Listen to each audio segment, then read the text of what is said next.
കാസർഗോഡ് ബന്തടുക്കയിൽ കനത്ത മഴയിൽ കൂറ്റൻ മതിൽ തകർന്നു വീണു. അരവിന്ദാക്ഷൻ എന്ന വ്യക്തിയുടെ വീടിന് 1/2 കിലോമീറ്ററാണ് മതിൽ ഇടിഞ്ഞത്. വീടിന് കേടുപാട് സംഭവിച്ചു.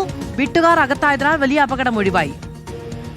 അരുൺ പൂപ്പറമ്പ വിവരങ്ങളുമായി ചേരുകയാണ്. അരുൺ, വലിയ മഴയാണോ പ്രദേശത്ത് ഉള്ളത്? ഈ അപകടം വലിയ നാശനഷ്ടമുണ്ടാക്കിയോ?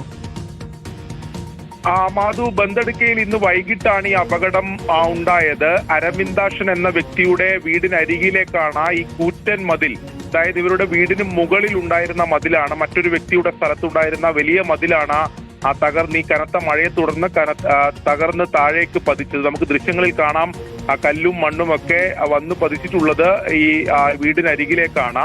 വീടിന് കേടുപാട് സംഭവിച്ചിട്ടുണ്ട്. ഈ അപകടം നടക്കുമ്പോൾ എല്ലാവരും തന്നെ വീട്ടിനകത്തായിരുന്നു ഉണ്ടായത്. അതുകൊണ്ട് തന്നെ വലിയ ദുരന്തമാണ് ഒഴിവായത്. ഇന്ന് കാസർഗോഡിന്റെ മലയോര മേഖലയിൽ ഉൾപ്പെടെ ശക്തമായ മഴ പെയ്തിട്ടുണ്ട്. എന്നാൽ വലിയ നാശനഷ്ടങ്ങൾ എവിടെയും, കാര്യമായ നാശനഷ്ടങ്ങൾ ഇതൊഴിച്ചാൽ മറ്റെവിടെയും റിപ്പോർട്ട് ചെയ്തിട്ടില്ല.